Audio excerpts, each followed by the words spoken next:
Awesome. So we should have the option for everyone to turn on the closed caption in the transcript if that's something that you're interested in doing. We will be recording this webinar as well and posting it to YouTube in case you have to jump off. We do understand that you guys are probably getting phone calls all day. So if you need to jump and take care of a client, we totally understand. Chris, you ready to get started? Let's do it.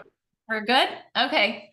Hey everyone, my name is Leeza Woodbury. I am a dietitian and consultant and former food service director. Along here with Chris, we'll do formal intros here in a second, but thanks so much for attending our first webinar. This webinar is intended for the K-12 industry or anyone looking to break into the K-12 space. And we're going to be talking about the appropriate times of when to network versus when to sell. All right. Chris, do you want to go ahead and introduce yourself? Hello, everyone. My name is Chris Long. I am the founder and CEO of Long Legacy Brokerage. We are a K-12 and food service broker here in California and Nevada. And I'm the former industry chair for California and no longer on the board anymore, but last year served on the board. So thank you all for being a part of this today. Awesome. Thanks, Chris. And like I mentioned, my name is Leeza Woodbury. I'm the owner of Nourish Partners. We're a consulting agency in the school food space, also a dietitian and former menu planner and former food service director. All right.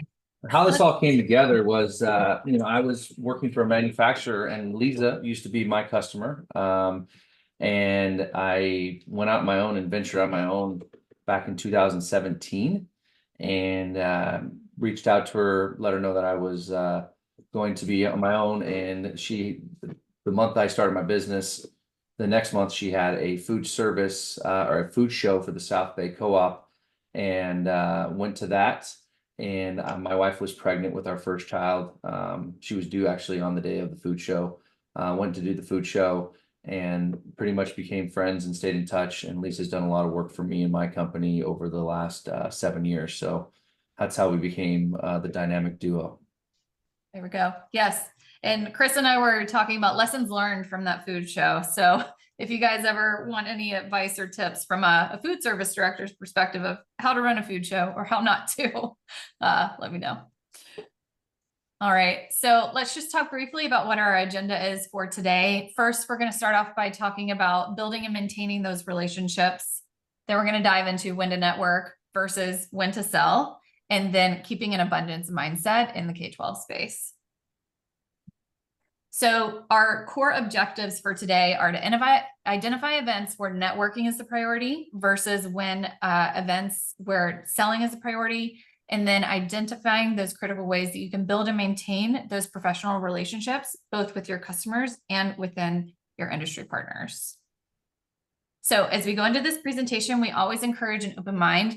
Think about the experiences that you've had and try on new ideas or revisit ones in the past that have worked, or how you can approach new situations and make the best of when to network and when to sell.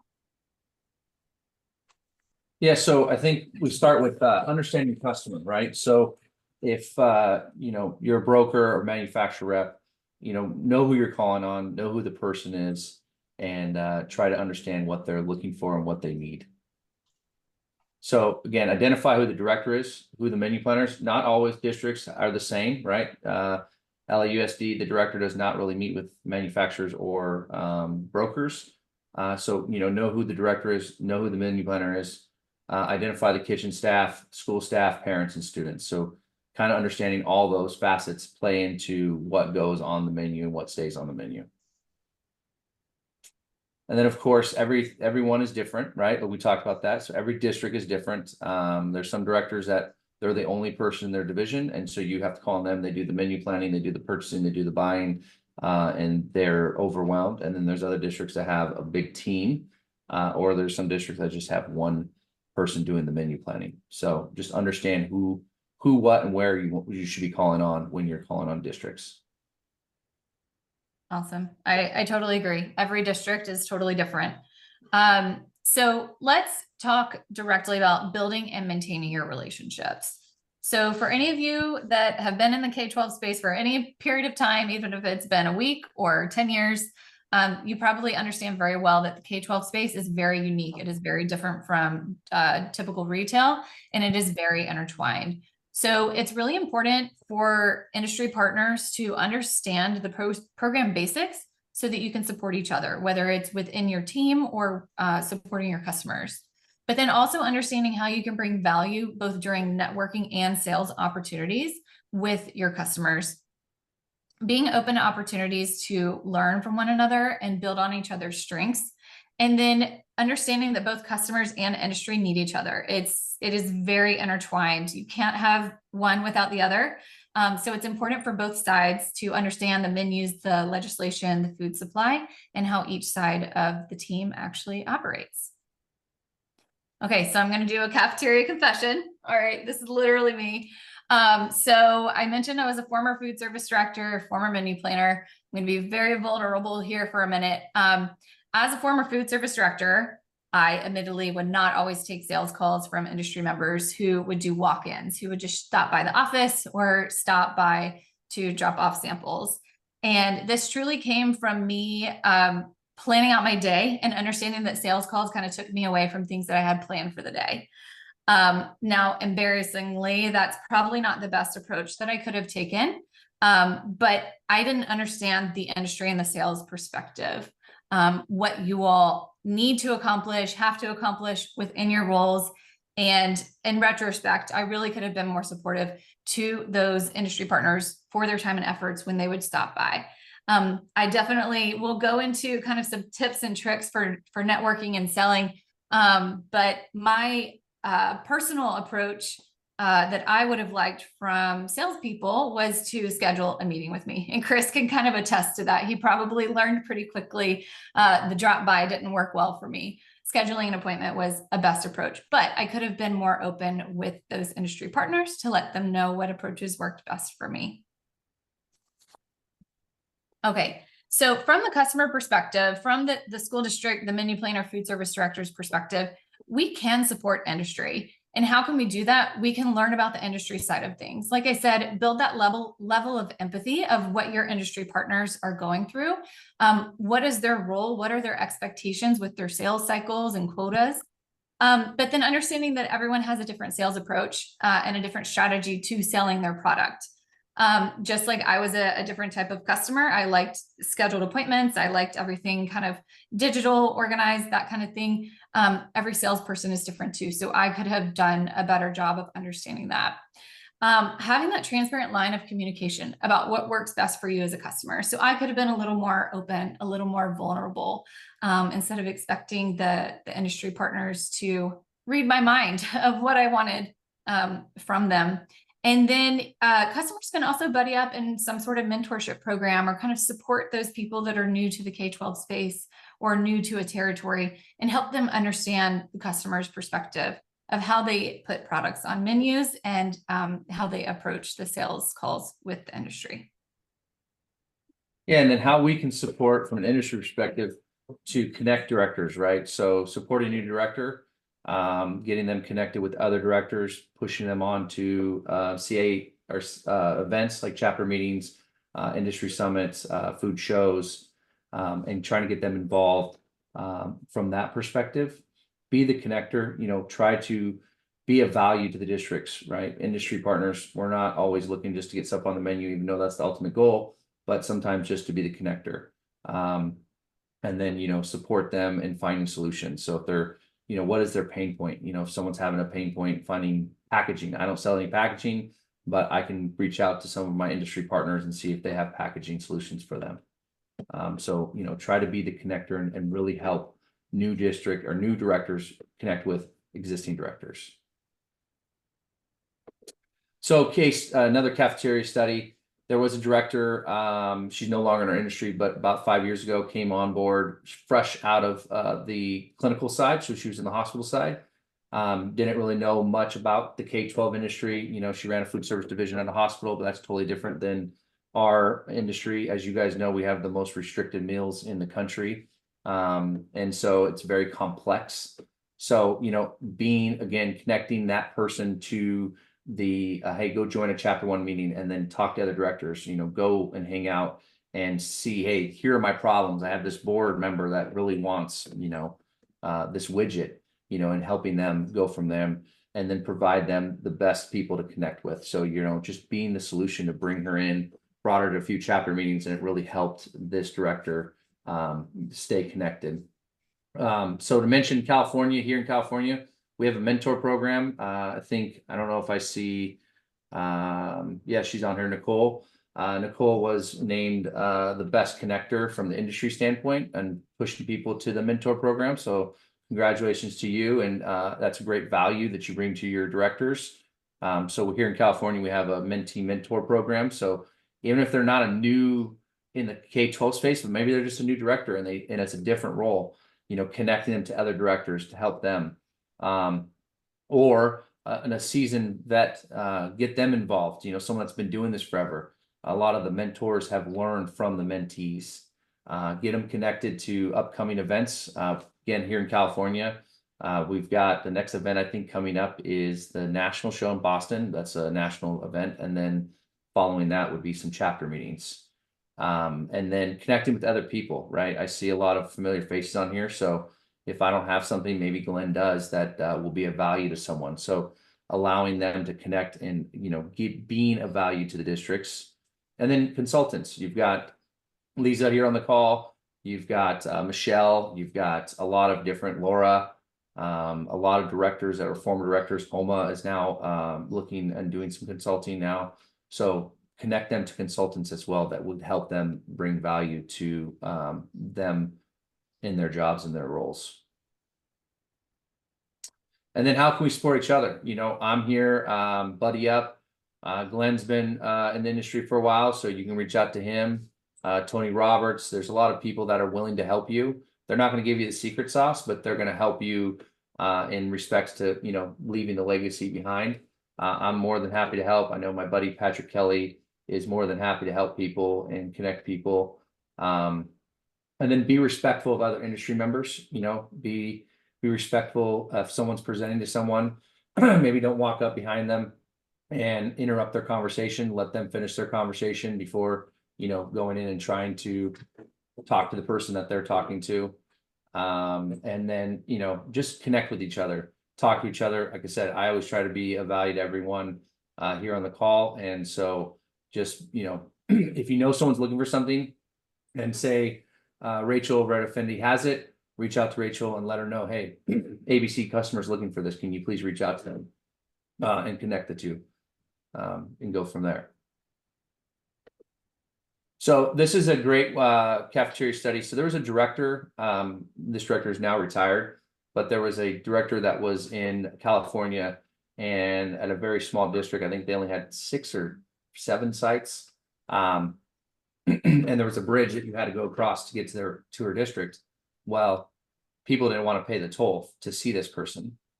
And lo and behold, that same director got a job at a very large school district. And all of a sudden, everyone wanted to see this director.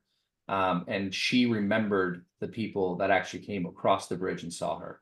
So just remember, big or small, treat them all the same from top to bottom. I think that's, just something that happens.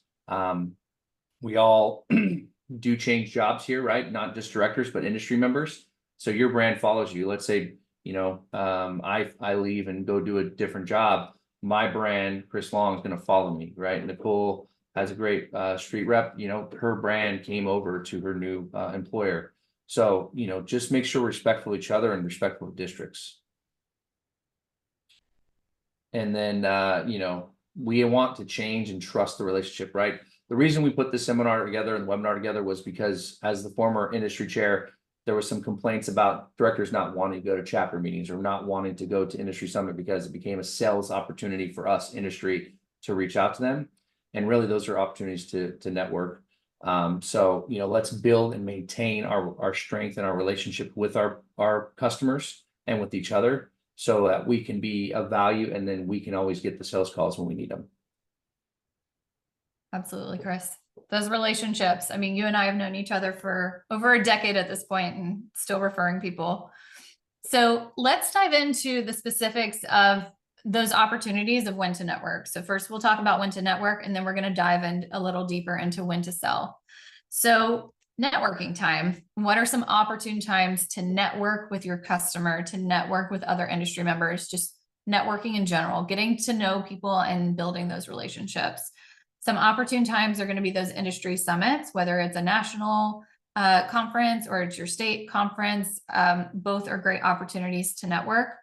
Fundraising events for local chapters or brands, SNA chapter meetings, and then your regional meetups. So, like Chris mentioned, why do K-12 professionals and directors and menu planners go to these types of events? Well, they're going to connect with their peers. It's a great time to catch up with other directors in the space. Maybe they moved to another district. You haven't seen them since they left. It's a great opportunity to connect with industry, to really put a face to that email, that marketing email you got, to get to know who your local reps are, what brands they represent. However, using it as a network opportunity to get to know them, not necessarily a sales opportunity. They also go to learn about relevant topics. So if you've ever been to a local chapter meeting for your state SNA, they'll do presentations on, motivational speaking or current procurement topics. They go to learn about these different topics and how it's impacting them directly. They're also going to find solutions and resources and to actually be heard. A lot of times you'll learn from your customers what their pain points are. And then like Chris mentioned, either you can find a way to provide that solution or you can connect them to someone who might have a solution to their problem. So let's think about the actual networking event best practices. It's really important to consistently attend so that you are a regular face that these directors and menu planners are seeing, and that you're supporting the cause, you're supporting the importance of understanding the K-12 space, and you're there just to be a resource and an advocate for your customers. It's also best practice to actively participate. It's great to attend and be a face and network, but actively participating, offering to speak at an event, or offering to support the local chapter with setup, anything you can do to actively participate and start to build those relationships outside of the sales call is going to be really instrumental in the K-12 space. Sit at tables where you don't know anyone. I know this can be kind of uncomfortable sometimes, but it's a great opportunity to network, get to know the people that you don't regularly call on. Sit at the table with the director who's across the toll road. Maybe you haven't wanted to pay to go across the toll road, but it's a great opportunity to get to know them. And then share the love with everyone. We'll talk a little bit about an abundance mindset, but everyone's your customer. Everyone is a potential customer, regardless of the size of the district, whether they're in your territory or not. Like we mentioned, directors are constantly moving jobs. Industry members are constantly moving jobs. So it's really important to just respect the space, respect the people that you're with, and then share the love with everyone. So let's talk about some actual networking best practices. We just talked about event best practices. How can we actually network effectively? Well, like I mentioned, networking is a great opportunity to put a face with an email signature, both you to the customer and then also the customer to you. You can get to know that director or that menu planner maybe that you've exchanged emails with, but actually never met. It's also a great opportunity for you to ask specifically about a director's pain points and actively listen, actively try and find solutions to those problems, or like Chris mentioned, be the connector. It's also really important when networking to be mindful of your body language. I know I'm a hand talker. I'm like that in person too, but just being mindful of how your customer is interacting with you. Engaging, is it really the opportune time to network, or is there an opportunity to sell? Share resources. If you're a broker or a manufacturer or a distributor and you have resources that can actually bring value to your customers or can address those pain points, it's going to be really helpful, and the customer is actually going to see you as someone they can call. I know Chris has customers call him all the time and ask him questions that might not even be exactly about his products, but they know that they can go to Chris to provide some support, some advice, a connection, and people really see the value in Chris for that. And then most importantly, know the event that you're attending and identify going into that event. Is it a really good opportunity for you to network, or is it a really good opportunity for you to sell? So we're going to go into when to sell, right? This is what we're all here for. is really trying to get stuff on the menu and help our manufacturers or our customers or our clients, or even if you are a manufacturer, your own company.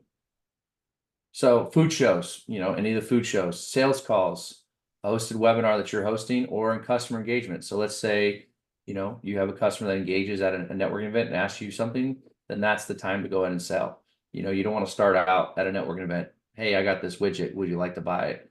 But if they ask, hey, what widgets do you have? You're more than welcome to then sell at that point.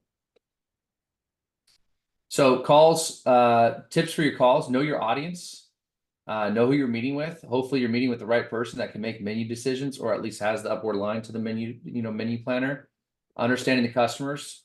Don't go show Visalia pork, because guess what? They're not non-pork district. If you're at El Cajon, which has the highest halal population in California, don't go and show them pork there. You're gonna have to show them halal meats. So understanding who your customer is, knowing what they're about, listen for feedback, prepare your samples and your paperwork. Something we do is we do a menu study every time before we go on a sales call. So I look at the menu to make sure, why is an ABC school district serving any Asian cuisine? Well, there's got to be a reason why, right? And sometimes you'll find out that it's because they don't want the Asian food on the menu because that's what mom and dad serve at home. They want something different, right? Or if you go to a high Hispanic district, they may not want the high Hispanic products. They want the hamburgers and chicken sandwiches and stuff that they don't get at home.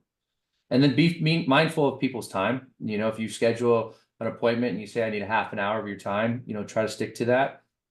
Sometimes I know it does get carried on or gets distracted and all that, and that's fine. But just also be mindful of the customer's time. And then, try to avoid scheduling during lunchtime. This is something that I had to learn the hard way. It's really hard to go in a district between 11 and 1 if they're serving lunch. That's when all the problems happen, or, they're having freezers break down, or, production issues. So, try to do early morning or after lunch. Those are the sweet spots from a calls perspective. So follow-up tips, if you haven't heard from anyone in 2 to 3 days, follow up with a phone call. I think we all on this call right now can say that we're email punch drunk.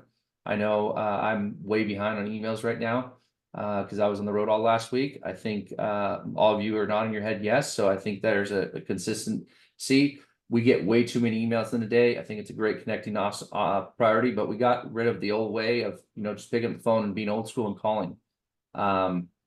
And one tip that Kim Reyes from Integrated shared with the group last time we did one of these was maybe call after 3 o'clock, 3 to 4. There's not a lot of stuff going on during those hours, and you may have a higher percentage rate of connection. So if you have to do that, following up in person, if you haven't heard from them and you're just gonna be in the area, maybe do the drop in. I know Leeza didn't like that, so I wouldn't do that to her. But if you have to, hey, Glenn, I was in your area. I knew I sent you a few emails. I'm sure you're buried. Just want to come in and see what next steps are. And be mindful. Don't send an email every single day to them, right? I mean, I always say have Tiger Woods mentality of you forget your last putt. But, obviously give them a few days or a few days before you follow up. And then also ask the customer what they prefer. I just met with the customer the other day. And out of the blue, the customer says, hey, I prefer text messages follow up. Okay, great. So don't have to email that person. I just text them. So, ask your customer how they prefer their follow up, right? Everyone has a cell phone attached to their hands 24/7. I think if your customer prefers text, I think that's perfectly fine. I know your companies might have a different perspective on that, but again, try to be mindful of your customer. So interactions, be present. I always say this to my team. Don't check your emails before you go into a sales call. God forbid you get an email that, you got shorted on a load going into a distributor, and it's for one of your big customers, and now you're not there. You're trying to fix that problem that you can't fix. So we try so hard to get appointments. So try to be present on those appointments. Try to put your phone away, maybe even turn it off. Give that customer 100%. Be considerate of their time, of everyone's time, and read body language, right? If I'm sitting here right now on this call doing this, like, oh man, guys, this is how I'm doing it. It doesn't really like them engage, try to sit up, be mindful of your body language, both yours and the customers. I always say nonverbal communication is huge. That's the only way I know my wife's upset at me, is that it's not her words, it's her body language, right? I can totally tell if she's giving me the cold shoulder, guys. I know I'm in the doghouse. So if you're on a call and the customer's doing nonverbal communication, be mindful of that. Yep, and this is probably what you don't want to see when you're sitting there across the way from a customer and they're just doing that. Probably just say, hey, you know what? I see you're super busy, you got a lot of issues. I totally respect your time. Can I reschedule with you? 9 times out of 10, they'll say, no, I'm fine. I'm like, no, I got it. Let me go. So maybe this is not a good time to start presenting to her, because she's obviously Instagramming and not listening to me. Or dealing with staffing issues. That is. Yeah, that too. But this is more of an Instagram scroll, it feels like. So Yes. yeah. Yes. But just be Agree. mindful of the nonverbal communications. Yep, absolutely. And vice versa from the food service director perspective too, is, I feel like it's important to communicate with the K-12, the district team as well, like knowing that you all as industry people have your own set of problems. You have your own, like the example you just gave, like, oh my gosh, the load's not showing up, or like some customers impacted. So having that empathy on both sides, like understanding from a basic standpoint what your customer is going through, and then from the customer's perspective, what is your industry professional colleague going through as well. So let's talk a little bit about abundance mindset. We have a pretty strong preference for the abundance mindset, and I just want to walk you through some statistics that might help drive home this point. So from the National Center of Education Statistics, as of 2020, there was 128,000 public and private K-12 schools in the US. Okay, that's a lot of schools. So let's go a little deeper. So in the fall of 2021, there was over 49 million students who were enrolled in public elementary and secondary schools. All right, let's go a little deeper. Fall of 2019, 5.5 million students were enrolled in private elementary and secondary schools. Over, 8 states as of the time of, we pulled the article, September 2023 from FRAC, 8 states had passed the Healthy School Meals for All policy. So this is the universal meals, free meals for all students. So there's a lot of opportunity where kids are getting more access to those school meals. So where are we going with this? Basically, there's enough business to go around. Now, that's easy for me to say. I'm not a broker, I'm not a manufacturer, I'm not a distributor, and everyone has their own sales goals and quotas, but there's a lot of students, there's a lot of opportunity, there's a lot of menus, there's a lot of districts, and there's a lot of need to be filled. So we encourage you to keep the abundance mindset. Collaborate with intention, both with your industry peers and also with your customers. Be the valuable resource to your customer. Like I mentioned, Chris is really great about pointing people in the right direction to give them the support and the resources they need. Understanding all of your customers have different needs. Every menu is going to be different. Every menu planner is going to plan menus different. Every district has a different budget that they can play with for those foods. But then also remember that we all have the common goal. What's that common goal? Nourishing students. Nourishing students and giving them access to these meals in the K-12 space and feeding kids every single day is the byproduct of you getting your foods on those menus. So abundance mindset, let's just recap it real quick. Know what's in your control and work with that.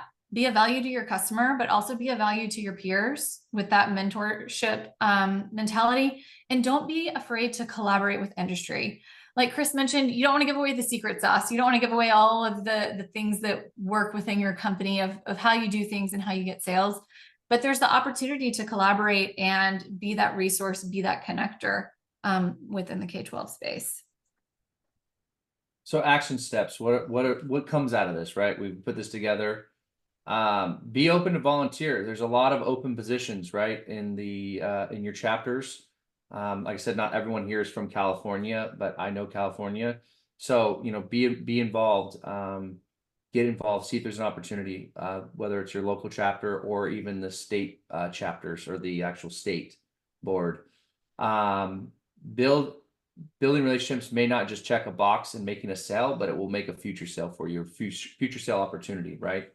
If ABC director knows that I'm a value, when she needs something, she may reach out. It may not be for me, but it may be for someone else. So, make sure that you're networking first, selling second, or vice versa. Just identify where you're going to. I'm not saying going on a sales call and just try to network with that person, but know the opportunity that you're at and what event you're attending and go from there.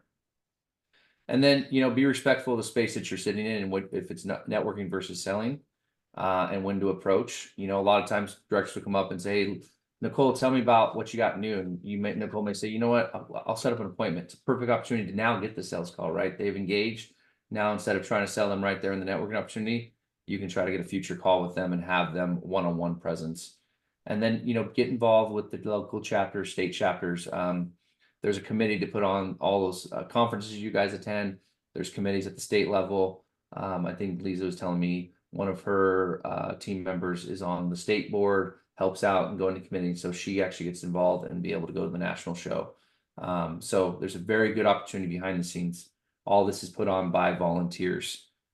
When you get to those chapter meetings or even those state shows, it's all done by volunteers.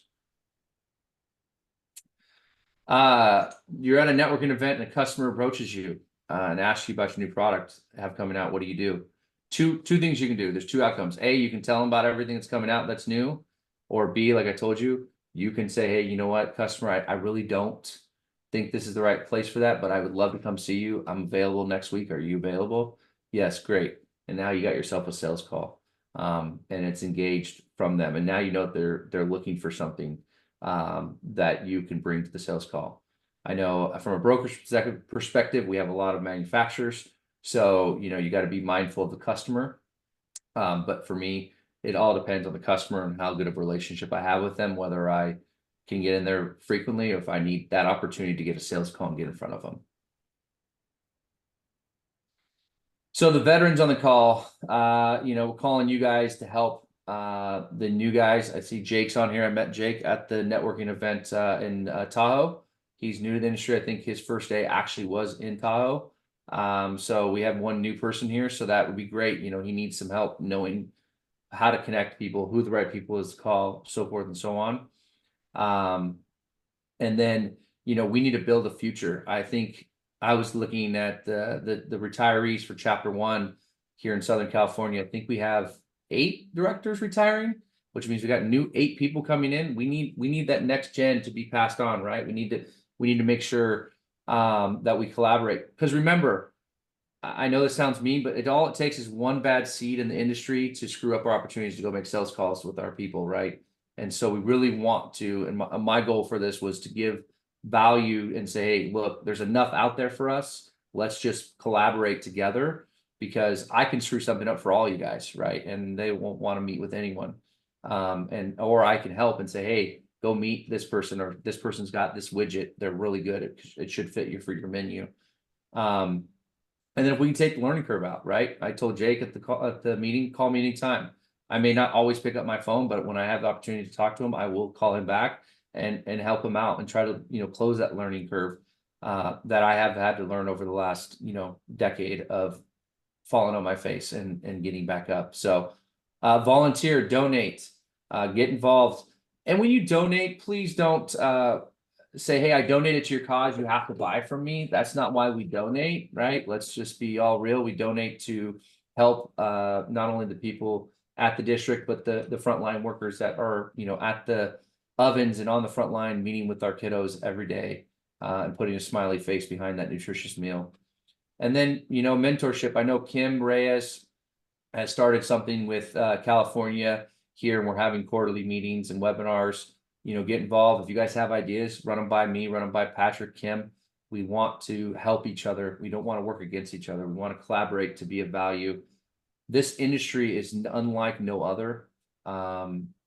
If you go to the clinical side, they don't collaborate like this. They don't talk to each other. You can't tell a restaurant down the street that's a Michelin star what the other Michelin star is doing, because they're in competition with each other. Fullerton Unified School District is not in competition with Newport Mesa. They collaborate because if a kid transfers, they want to have the kid eat a meal. So it's a very unique industry. And then here's some resources to get involved. If you don't know where, you can always reach out to me. I can point you the right direction of the state board now. But there's so many committees after serving 2 years on the board, or 1 year on the board, one as a co-chair.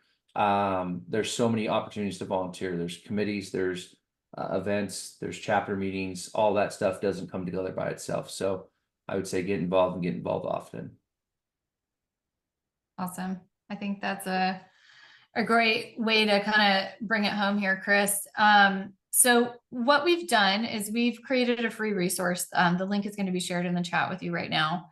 And what we're really hoping with this resource is to help you kind of map out those opportunities, map out the events, the conferences, the local shows, and plan your events. Plan going into those events. Is this a great networking opportunity? Is this a great sales opportunity?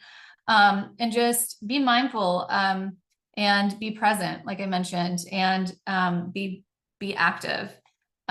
Look into your local chapters and see where you can volunteer, where you can network, what events you could help volunteer to help set up, even if it's not in a formal capacity.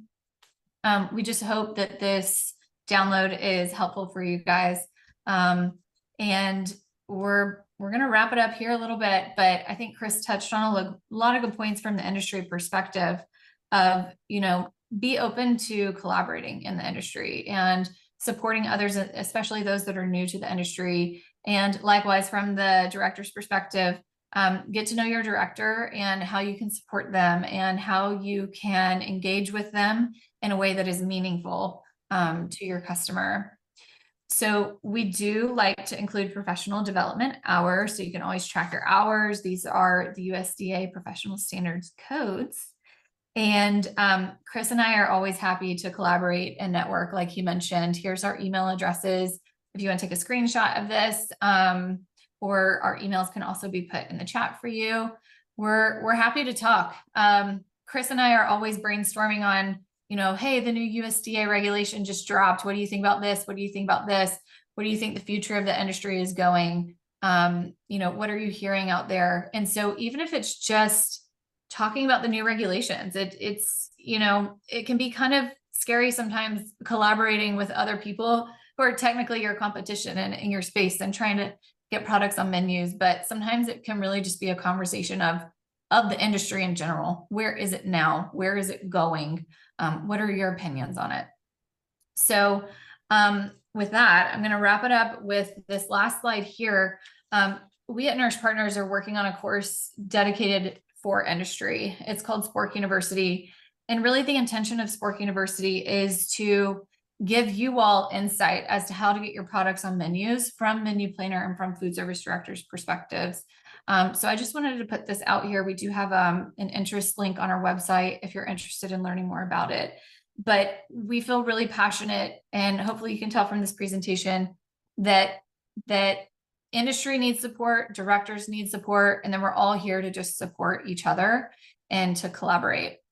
So that is the end of our presentation. We wanted to leave some time for questions. If there's any questions or if there's any comments or experiences that you all have had in the industry, we're happy to just kind of have an open line conversation.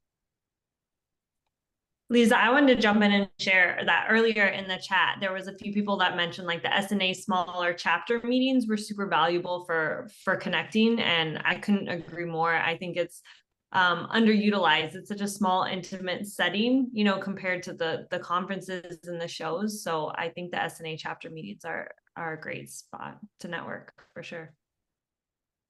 I agree. Chris, do you have any personal experiences that have served you well at those local chapter meetings? Yeah, I think it's a great place to connect even with industry. I see a lot of familiar faces on here. I like to get to more chapter meetings. I get to a lot of Southern California chapter meetings because I lived in Southern California. But connecting with people, just chit chatting, get to know people, and really getting to know the directors. I think it's been valuable, and learning things because you hear things like, hey, this district's doing this. And so I can take that and share it with a district that may be up north. And, going back to the thing is, you don't know where people are going to end up. We had Betty Crocker, who used to be in Southern California, and now she's in NorCal, right? As we all know here on this call, Betty Crocker's taking over the Super Co-op next year. She's going to be the lead district.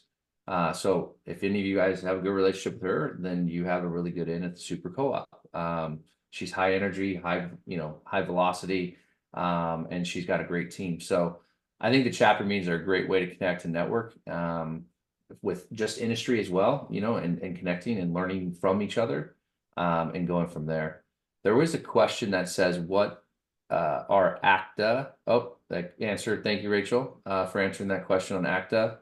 And then they're both been answered by Rachel. So thank you for that. It was, what are the acronyms that we're using? ACTA and then NFSN. But they both been answered in the chat. Yeah. Leeza, Yeah. Chris, how you doing? Good, Glenn. Hey. How are you, sir? Yeah, I just wanted to add regarding the local chapter meetings. A lot of these chapter meetings are really hurting for attendance. I mean, I make it a point to go to 21 and 44, and they really have a hard time drawing people. 21 is out in San Bernardino County, Riverside County, and then 44 is up in the high desert. And I know for a lot of folks that live in LA or Orange County or wherever, that's a long way to go. But they seem to be very appreciative of anybody that comes. They love having vendors there. They love talking to us. I mean, I've been to a couple of these in both of these chapters where I was the only vendor there. Wow. So yeah, let's try to do that more. And the other thing that's concerning to me is it seems like our summit industry, whatever you want to call it, attendance is shrinking every year. And I think a lot of that has to do with the fact that there's a generational change going on right now with a lot of directors. Like Chris had mentioned, we've got several directors in Orange County and part of LA leaving at the end of this year. I went through the registration list and some of the things were really troubling. Like only 4 districts from Los Angeles County, none from San Diego County, 1 from Sacramento County, none from Santa Clara County, none from Fresno County. And, you know, these are the high enrollment population areas. I don't know if people thought Tahoe was too far to go. It may have been hard to get to for a lot of people. And it did turn out it was hard to get to for a lot of people because of the snow. But if we can't draw a big crowd to San Diego next year, I think we've got a problem. Yeah, and I think, Glenn, you bring up a very good point. I think that's what we need to do as industries, promote that and let it be known that this is a networking opportunity, not a sales opportunity. Because I think a lot of people have misconceptions that industry summit's a selling opportunity, and it's really not. It's not supposed to be. It's supposed to be connecting and really collaborating. And so I think all of us here on this call could help drive districts to that. Hey, you know, Leeza, are you going to industry summit? No. Should I go? Absolutely, you should go, and here's why, and give them the bullet points of why to go. And if you hear it from you, Glenn, then they hear it from me, and then they hear it from Jake, and then they hear it from Barbie, and then they hear it from Rachel. Guess what's going to happen? They're going, man, everyone's telling me I should go to that, right? So, and San Diego should be a good draw. I don't know who doesn't like San Diego. If you haven't been there, it's probably one of the best places to visit, and the weather there's just ridiculous. It's always nice. If you're in flip-flops and jeans, you're overdressed. So, you know, San Diego's a great draw. So, and I know Rich Wood, who's our co-chair now in California, will be putting on that summit with Suzanne Morales. They're going to do an excellent job. I think that summit's going to be awesome. And it's on Paradise Point, I think it's called. It's a little island, a hotel by itself. Just an easy Uber ride down to Mission Beach, which is iconic Mission Beach in San Diego, as well as Pacific Beach, which is another iconic beach, and then about a 15-minute drive down to downtown. And then if you have kids and you want to go to SeaWorld, it's right there. And then the San Diego Zoo is right there. San Diego Zoo is one of the best zoos in the country. So San Diego's got a lot to offer as a city. So yeah, Glenn, I think you bring up a great point. I actually think what Glenn was talking about, we have regional chapters here, which is like chapter 1, and then we have these smaller chapters, which is like chapter 21, 44, and 7. It's like 7, if you guys want to know, Wednesday the 29th, chapter 7 is having their installation meeting if you're in the San Diego area. And I want to say it's at 2:30 to, I don't know what time it's over, but you can reach out to me and I can get you in touch with the right person. But that is a small chapter. If I go to that, I'll probably be the only industry person there. Glenn, I know you and I go to some of the chapters and it's just you and I. Do. Yeah. So, Chapter 44 is having their installation dinner in Wrightwood this Friday night. and it's not too late to register for that. And for those of you that might be in Central California, Chapter 10 is having their installation luncheon this Thursday. So if you're really enthusiastic, you could go to Selma on Thursday and then go to Wrightwood on Friday. I mean, I'm doing it. One of the things that's also difficult is, and I know we can't do anything about this as far as industry is concerned, but you know, we had 2 installation dinners the night before we leave for Tahoe.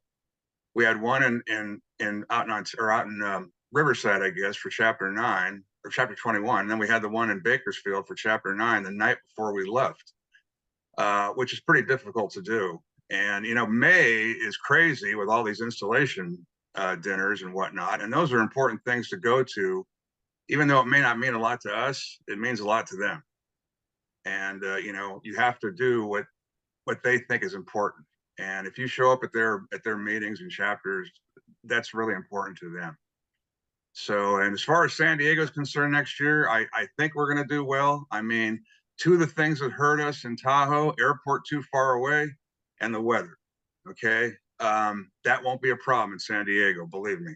So I would start promoting that thing today if I were you, with your folks, and especially if they didn't go to this last one. Yeah. And conference in Sacramento, that might be a challenge too, because a lot of people don't think Sacramento is the most exciting place in the world, but it's really only the Northern California venue left that we can do or that we can afford. Yeah, it's so just give you a look behind the curtain there, and Glenn, I appreciate that. Is if you're having the problem with the installation dinners being schedule wise, reach out to your industry chair and co-chair in those chapters and just let them know, hey, look, this is hard. Like, let's communicate. I try to bring them all together once a month and we communicate these things. But remember, the board ultimately makes the decision, which is the president of that chapter.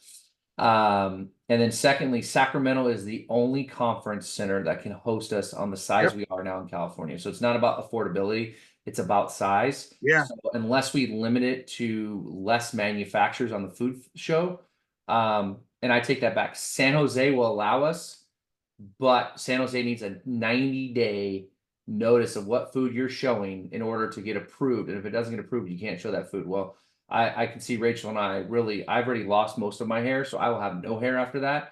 Calling my manufacturer like, hey, your hot dog didn't get approved, but we're still taking your money, right? It's just not gonna work. So unfortunately, behind the screen, that's what's happened. I pushed to get into Napa, I pushed to get into Sacramento or into San Jose, and we just outgrown every venue but Sacramento and the restrictions that we have and other ones. So yeah. And unfortunately, nobody feels probably safe to go to Oakland and San Francisco anymore. So that's out. yeah. You know, Sacramento's okay. There's nothing wrong with it. It's just like the airport is far away, but I think that's probably the only, like you said, the only real option we have because of our size that we can go to Sacramento. So I guess we can handle it every 3 years and then come up with a lot of good places in SoCal for the other 2 years. Yeah, absolutely. We had 2 other questions. I'm gonna go to Gina real quick with her question. Thanks, Glenn.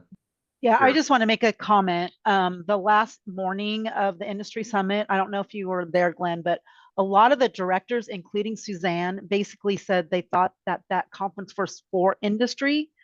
So we need to get out to the directors that it's really important. And I'm sure since Suzanne is in charge of that conference, she will. But Betty said the same thing. So many directors said, we never thought this conference was for us. We thought it was for industry. And so the directors don't even understand what is going on there. So that is why you don't have any participation, because they don't understand the importance of it. They don't understand the relevance or anything. So that's more important, I think, than getting us there. They're not there. So, and that's why there weren't very many people there. But they basically thought because the name industry is in the name of the conference, that it wasn't for them. They thought it was for us. And Suzanne said, I'm really sad that I missed 5 years of going to this conference because she never went before either. So if you remember a few years ago, we took the word industry out. We called it Child Nutrition Summit. Okay. Mm-hmm. And when we were in Dana Point, after that, we changed it. And it's kind of just gone back to industry now. And I've had a lot of directors tell me that they can't get their CBOs to approve things. Well, it's an industry summit. Why do you need to go? So Right. maybe we should just get that word industry out of there and just call it the Southern or the California School Nutrition Summit. Yeah, I and think- I'll that's recommend that to the board too and tell them, look, get them. And the other thing is too, is we got to get the schedule out sooner. Yeah. I learned this when I did my summit last year, was that they got to get approval off of the agenda. So these are all things that you learn after the fact that, hey, look, the sooner you get an agenda out, the better off we are, because then they can get approval from their CVO for travel. Right. Yeah. So And- that's a great point. Chris, I want to chime in here because I'm hearing a recurring theme. I'm trying to step back and be a former food service director and a client right now. So what I'm hearing is the districts, your customers, don't understand the value that industry can bring. Mm-hmm. They don't understand. So it's going to become instrumental for industry to, I mean, I'm sure a lot of you on here, obviously you're committed to the space because you're here and you want to have this conversation, but understanding what the directors are going through, understand what they need, understand how to bring solutions to them. And to your point, Chris, if the agenda can come out sooner and directors can actually understand from that agenda, what can I learn from industry in this space?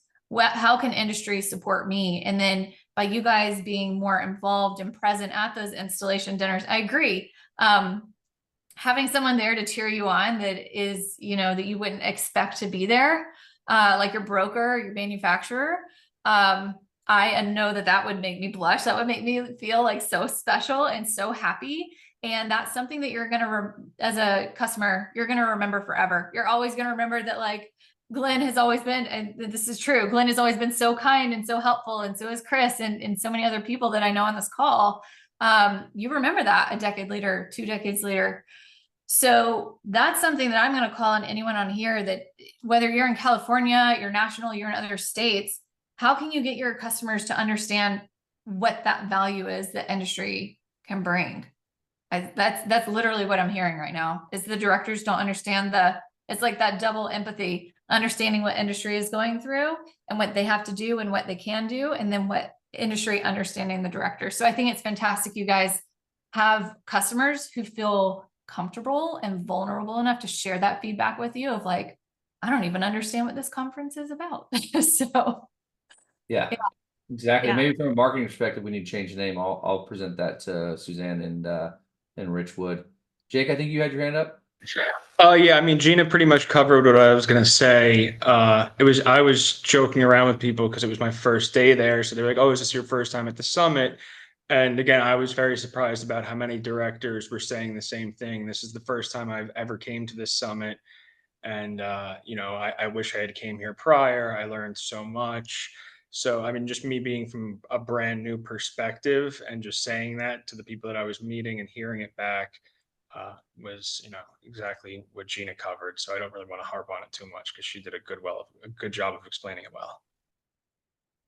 Well, I think good. that's a great point. I think even if you guys are able, again, we're talking California specific. I know we have some national people here, but I think testimonials from those directors to include on the marketing materials for industry related events, and to actually do customer forums, get customer feedback about how industry can be more present and in more attendance of these more local chapter meetings, and volunteering and offering your support and your services from the industry side so that they can see what else industry can do besides bring you a burrito, I think is critical at this point, especially it's sounding like in California. So yeah, I think this is a great conversation. Well, let us know how we can support. Chris and I are here. If anyone here wants to just brainstorm and talk to those different directors and see how that's working. And anyone else that's in other states, if you have any successful industry events that you attend, or like if your state does it really well, let's also get that connection going from state to state, from region to region. California is a huge state. It's a huge opportunity for everyone on this call, but if Arizona's doing it better, I mean, why not, join forces and be a little bit more collaborative between the regions too. Yeah, absolutely. Well, Chris, I want to thank you for all the work you do. Being a business owner, and being involved as much as you are with CSNA, it's really impressive. And I hope you continue to work with us in the same capacity. Thanks, Glenn. I do it because I want to give back because it took me 10 years to take my licks. So hopefully I can help Jake out or someone else out along the way to really pave the road. And to be honest, I just want to be of value to everyone here and to our customers, right? Because ultimately at the end of the day, a byproduct of all that is going to be selling products. And we all know there's I actually just did it. I sent an email out to one of my clients this morning to give you guys a statistic. In the year 2023, 2024, total lunches. This is not breakfast. This is not supper. Total lunches served was 511,632,645 total lunches served just in the state of California. So if you don't think there's enough out there for all of us, we're probably in the wrong business, right?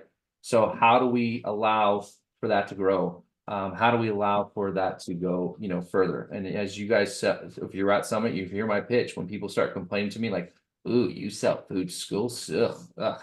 And okay, cool. I'm going to come to your house. I'm going to bring 700 people with me. I'm going to give you 10 minutes to serve us all because we have 30 minutes to consume it. And then I'm going to give you $3 to basically pay for your labor and for all your food. Oh, by the way, you only have one other person to work with because we got a shortage on labor too. So if we can do all that, and you can serve me a really good, nutritious, healthy meal, and you got to meet all these requirements, I'm all for it. And right away, the tone changed in the conversation. Well, I didn't know that. Well, maybe you should get involved first and tell you before you ask, right? I had a parent complain to me the other day about telling me that why isn't there protein on the menu? So talk to your congressman. They're the one that put the laws in order the way they are. They don't require it. So if they don't require it, why would the district put it out there? And they don't have the money to do that. So I think it's understanding and knowledge, right? You guys, Gina said it, Jake said it, like, people don't understand the value of Summit. People don't understand the value of our program. But, there's enough for us to go around, and I appreciate Glenn, and I'm here to support the board. They're trying to get me back in next year to be the industry chair again. I don't know if my wife will let me. She just walked in the office, so I'm sure she's going to yell no when she hears that.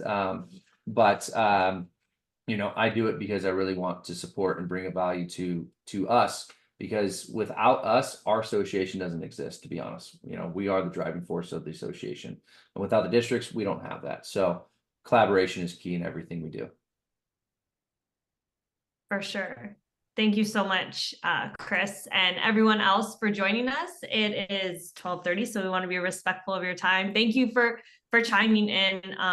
I think we need more opportunities to have some of these conversations across the board, across states, with industry and with districts. I think these are really important conversations to have. So thank you so very much for joining us, and reach out and connect with Nourish Partners here and Chris. Thanks so much. I hope everyone has a good one. Thank you all. Have a great Great week. meeting. Thank you. Thank you, Chris and Leeza. You're welcome, guys.